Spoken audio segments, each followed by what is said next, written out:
During the 6 weeks of Lent, we are trying to live out what it means to be hopeful in a weary world by focusing on different faith-based topics each week that brings hope. That is something that we can hold on to, something that gives us the will and the drive to move forward. The story of our faith is a story of hope. This week, our topic is rest. There are so many great rest stories found all over the biblical narrative, and rest is a spiritual practice that has been developed within the Christian community for centuries. Now, I don't know if you have ever thought about this before, but rest is such an important part of being human and connecting with God. It's worthy of our time and attention. So, let me try to creatively illustrate why I think this is so important for our lives. As we go throughout life, we experience so much joy and we experience so many challenges in life. It often seems that these challenges just start to stack up and pile on top of us. And so we carry the stress of trying to fit in when we are young. And we carry the stress of trying to find a job when we're older, and it just keeps piling. There are some things that really are quite small, things that don't stress us that much, like getting a flat tire on the road, maybe having to find a new job. But then there are bigger ones. There's navigating the challenges of aging parents. That's so hard. And then this massive one, there's one that has to deal with cancer. And then there's trying to figure out how to deal with climate change and the war in Ukraine and everything else. And this stuff, it just keeps piling up and up and up. And eventually, this can get so heavy, it gets to the point where the weight bearing down on us is so much, we just get crushed. And that is a real possibility in life. In order to not get crushed, rest as a spiritual practice is essential. But here's the thing. I don't think many of us know what that looks like. We are in the season of spring break right now, which means that I have to look at social media posts of everyone who went somewhere warm, somewhere tropical, somewhere with a beach or with a pool, and I have to look at my life and be really depressed knowing that the next break we will have as a family will not come until sometime this summer. For a lot of people, rest looks like spring break. It looks like doing nothing. It looks like sitting beside the pool or being at a beach or just relaxing. And I think that's fine. I think it's great if you have the opportunity. There is certainly nothing wrong with that other than, well, making me jealous. But that's not exactly what I mean when I talk about rest as part of our faith tradition. It's more than that. Some people simply do not have the time or the money to travel to someplace tropical. And not everybody is overly busy and needs to take a break. Some people actually are looking for something, anything, to fill their days because time is something that they have, but not necessarily the ability to use it the way that they would want or with the people that they would want. These individuals are not weighed down by a million things to do and just need to get away, but nonetheless, they are still being weighed down by mobility issues or aging issues or health issues or grief issues. And these people are in desperate need of rest. So as part of a faith community, we have to think about rest differently as something more than just doing nothing, as something more that goes beyond the spring break image. So, when I think about the kind of rest the biblical writers describe, and when I think about Jesus' ministry and the kingdom of God that Jesus proclaimed as coming near, that he enacted in what he did and what he said with people, I think about this image right here. God's dream for the world is that we would have life, that we would not just survive, but actually thrive with abundant life fit for God's good creation, a life that is full and lived in connection to God and in connection to others.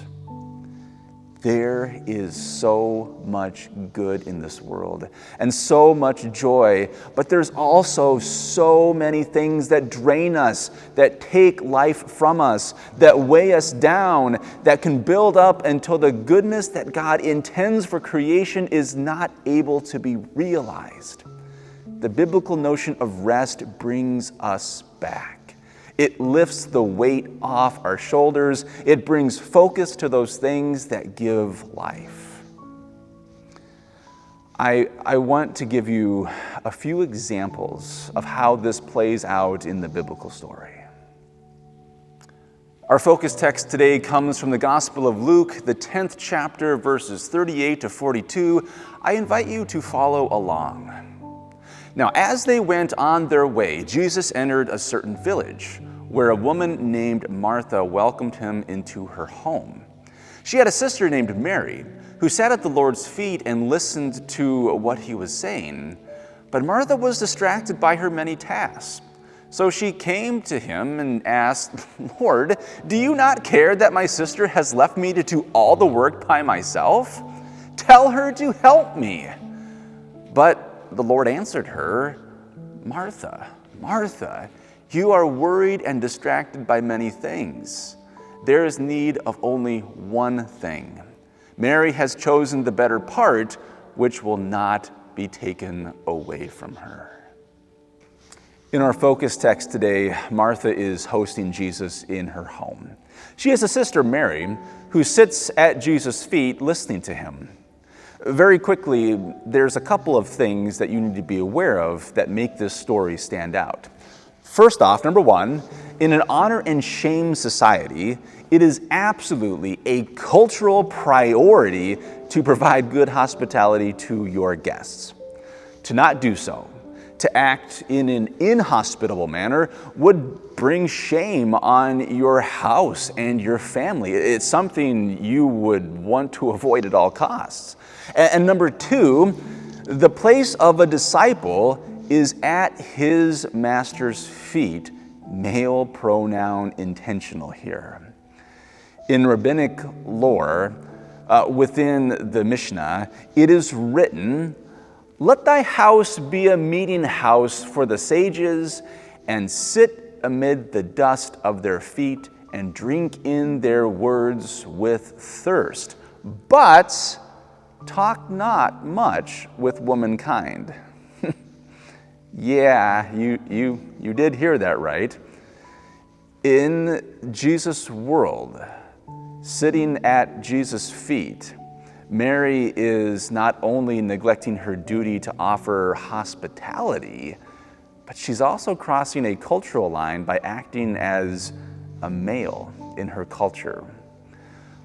So Martha's reaction to call her sister out on her behavior, that is completely reasonable.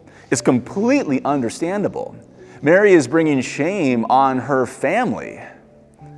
But Jesus' reaction, that's unfathomable as he lifts Mary up. By choosing to attend to Jesus' teachings while laying aside everything else, Mary exemplifies what it means to love the Lord your God with all your heart, with all your soul, with all your strength, and with all your mind. And to affirm Mary's radical violation of Palestinian social norms, Jesus adds this: "That which she has chosen will not be taken away from her." He totally supports her in this. Mary brings a sense of rest to her life by slowing down, by letting go of some things, and embracing the intentional act of listening. I think we can learn from this. I think we can learn from this because I don't think we listen very well. We don't listen to our bodies. We don't listen to our minds. We don't listen to our souls. We don't listen to others. We don't listen to God. In fact, I know I'm guilty of this. Maybe you are too. When someone is talking to me longer than I really think that they should, my mind starts to wander, and I begin to think about the other things that I have to do, or the groceries that I have to get on my way home, or maybe I even start to formulate a response to this person who is talking to me before he or she is even done sharing. Listening, active listening, deep listening to yourself, to the earth, to others, to God. It's not easy. It requires intentionality. But when you do, you become mindful of the presence of God in a way that gives rest to your soul. Similarly, the biblical story speaks of rest as being intentional about the way we see in the world. There is a story in the Old Testament about Moses, who is in the wilderness when he sees a burning bush that is not being consumed by the fire, and it's this great metaphor for seeing God's presence. At this moment in the story, as Moses is examining this bush, God speaks and tells Moses that the ground he is on is holy because God is present in that place. Now, the interesting part of that story is not debating whether or not there was literally a burning bush or how that would ever work, because that's, well, not the point of the story. It's not important. Instead, here's the question.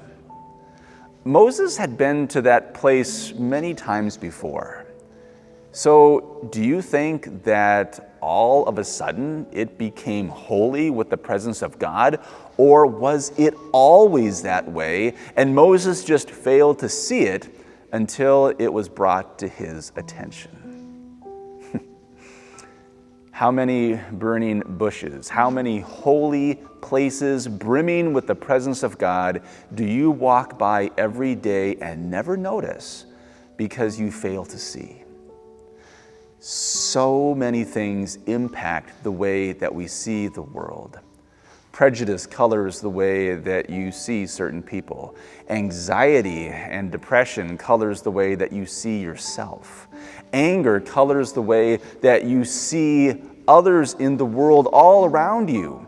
To rest in God is to see the world as God sees the world. When you look at your niece, who is so broken right now because her parents have lost their civility to one another in the process of their divorce, do you see God's holy presence with her, in her? Do you see the presence of God in the destruction and in the eyes of those who have lost everything in Ukraine? Do you see God in creation? Do you see God's goodness in that beauty? What do you see? What are you looking at these days? To rest is to listen. To rest is to see. To rest is to pay attention to that which gives life, peace, and ultimately hope.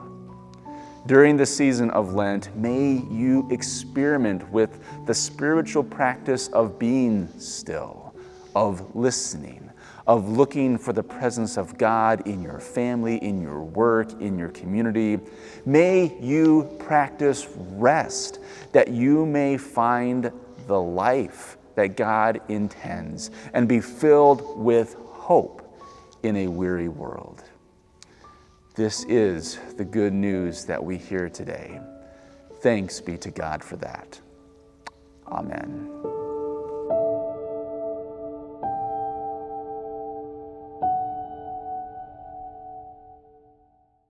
Having listened to the reflection on rest today, our third reflection in our Lenten series, being hopeful in a weary world, here are two reflection questions to help you go deeper into the story of your faith. Feel free to discuss these with somebody at home or even journal about them if that would be helpful for you.